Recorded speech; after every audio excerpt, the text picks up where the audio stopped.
ఈరోజు మనం బెండకాయ మసాలా కర్రీని చూడబోతున్నాం. దానికోసం పొయ్యి మీద ప్యాన్ పెట్టుకొని 2 టేబుల్ స్పూన్ల ఆయిల్ వేసుకొని ఇలా పెద్దగా కట్ చేసిన బెండకాయల్ని ఫస్ట్ నూనెలో వేయించుకోవాలి.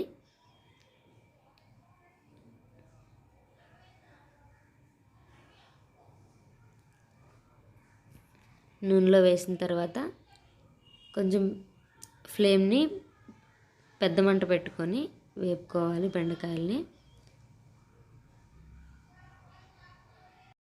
బెండకాయలు బాగా వేగిపోయిన తర్వాత తీసి సెపరేట్గా వేరే ప్లేట్లో వేసి పెట్టుకోవాలి.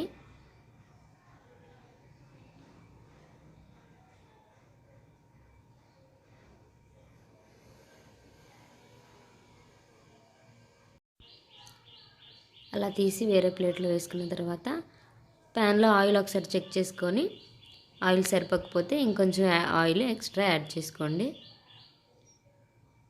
యాడ్ చేసుకున్న తర్వాత ముందుగా పోపు దినుసులు వేసుకొని బాగా ఎర్రగా వేయించుకోవాలి. దానికోసం పచ్చిశనగపప్పు, ఆవాలు, జీలకర్ర,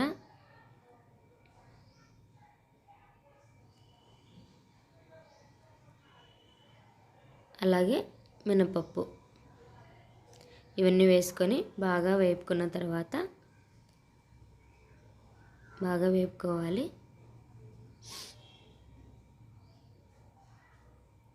అలా వేగిన తర్వాత ఇలా పొడవుగా కట్ చేసుకున్న ఉల్లిపాయలు వేసుకొని ఎర్రగా వేగేంత వరకు వేపుకోవాలి. అలాగే 2 పచ్చిమిర్చిని కూడా ఇలా సగానికి కట్ చేసి వేసుకోండి. వేసుకున్న తర్వాత ఇలా బాగా కలిపి నూనెలో బాగా మగ్గిపోయేంత వరకు కూడా వేపుకోవాలి.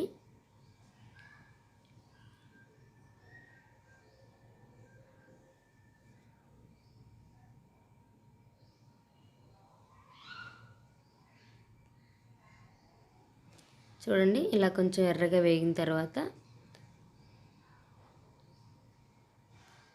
ఒకసారి మళ్ళీ కలుపుకొని కొంచెం కరివేపాకు, అలాగే ఫ్రెష్గా దంచుకున్న అల్లం వెల్లుల్లి పేస్ట్ వేసుకుంటే చాలా బాగుంటుంది. ఫ్రెష్గా దంచుకున్నది మాత్రమే యూజ్ చేయండి, అప్పుడైతేనే కూరకు మంచి టేస్ట్ వస్తుంది. అలా అల్లం వెల్లుల్లి పేస్ట్ వేసుకుని దాన్ని కూడా కొంచెం వేపుకోవాలి. మరీ ఎక్కువసేపు వేపకండి, కూర కొంచెం చేదొచ్చినట్టుగా అనిపిస్తుంది. అల్లం వెల్లుల్లి పేస్ట్ వేసిన తర్వాత బాగా కలుపుతూ వేపండి, ఎందుకంటే ప్యాన్కి అంటుకుపోయినట్టుగా అవుతుంది కాబట్టి. అలా వేపడం వల్ల అంటుకుపోకుండా ఉంటుంది. ఆ తర్వాత 2 మీడియం సైజు టొమాటోల్ని బాగా మెత్తగా మిక్సీకి వేసుకొని ఉల్లిపాయలు మంచిగా వేగిన తర్వాత ఎర్రగా వేగిన తర్వాత దానిలో వేసి కలపండి.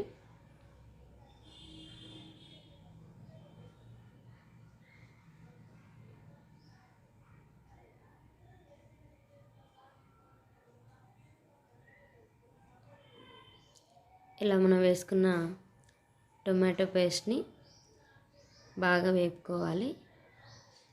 ఆయిల్ సపరేట్ అయ్యేంత వరకు కూడా వేగనివ్వాలి. అలా మూత పెట్టి మధ్య మధ్యలో కలుపుతూ వేపండి. చూడండి, కొంచెం ఆయిల్ సపరేట్ అవుతున్నట్టుగా అనిపిస్తుంది కదా. అలాగే మధ్య మధ్యలో కలుపుతూ మళ్ళీ కలుపుతూ ఉండండి. చూడండి, ఇప్పుడు ఆయిల్ సపరేట్ అయిపోయింది. ఇప్పుడు మసాలా దినుసులు వేసుకుందాం. దానికోసం ధనియాల పొడి,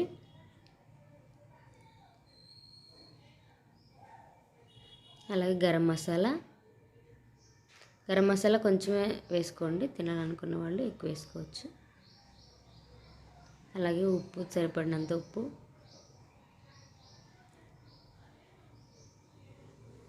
పసుపు,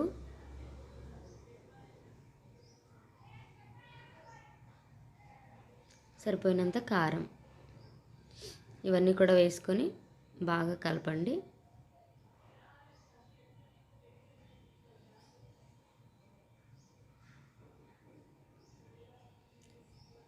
అలా అడుగంటకుండా కలుపుతూ ఉన్నట్లయితే కూర మంచి టేస్ట్ వస్తుంది. అడుగంటుతూ ఉన్నట్లయితే మాడిపోయి కూర కొంచెం చేదొచ్చే అవకాశం ఉంటుంది. అలా మూత పెట్టి మధ్య మధ్యలో కలుపుతూ ఉండండి. చూడండి, ఆయిల్ సపరేట్ అయిపోయింది.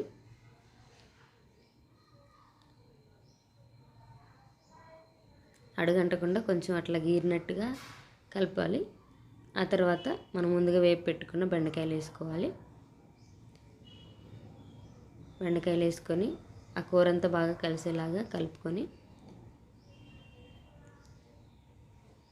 మూత పెట్టి కొంచెం బెండకాయలు వేగేంత వరకు కొంచెం సేపు ఒక 2-3 మినిట్స్ వేపుకుంటే సరిపోతుంది. ఆల్రెడీ మనం వేపు పెట్టుకున్నాం కాబట్టి ఎక్కువసేపు ఉంచాల్సిన అవసరం లేదు. కాబట్టి అలా కలిపి మూత పెట్టుకొని ఒక 2 నిమిషాలు అలా ఉడకనిద్దాము. చూడండి కొంచెం కలిసిపోయాయి కదా కూరలోనికి. ఇప్పుడు కొంచెం వాటర్ వేసుకుందాము. మరీ ఎక్కువ వాటర్ వేసుకోకండి, కూర కొంచెం పులుసులాగా అయిపోతుంది. మరి అలా కాకుండా సరిపడినంత కొంచెం వాటర్ వేసుకోండి. వాటర్ వేసి కూర అంతా బాగా కలిసేలాగా కలపండి. ఈ టైంలో ఉప్పు కారం కూడా అడ్జస్ట్ చేసుకోవచ్చు. అలా మూత పెట్టి కొంచెం సేపు ఉడకనిద్దాము. చూడండి మూత తీసి మళ్ళీ ఒకసారి కలపండి. కొంచెం ఆ గ్రేవీ అనేది దగ్గర పడినట్టుగా ఉంది కదా, ఇంకాస్త కొంచెం దగ్గర పడితే బాగుంటుంది. అలా కొంచెంసేపు మళ్ళీ మూత పెట్టి కలుపుదాము. చూడండి ఈసారి కొంచెం ఇంకా దగ్గర పడింది.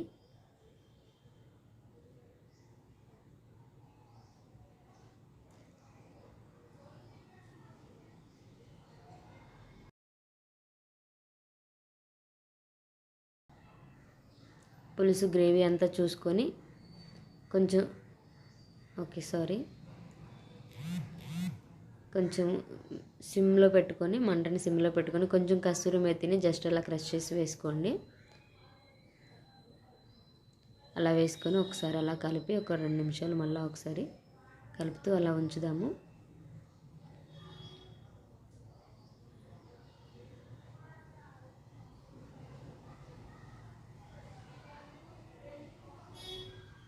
ఒక 2 నిమిషాలు ఉంచేసి స్టవ్ ఆపేద్దాం.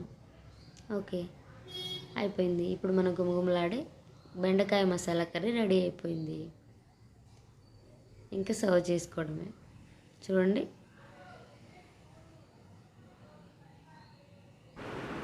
Thank you for watching. నా వీడియో కానీ మీకు నచ్చినట్టయితే లైక్ చేయండి, షేర్ చేయండి, సబ్స్క్రైబ్ చేసుకోండి.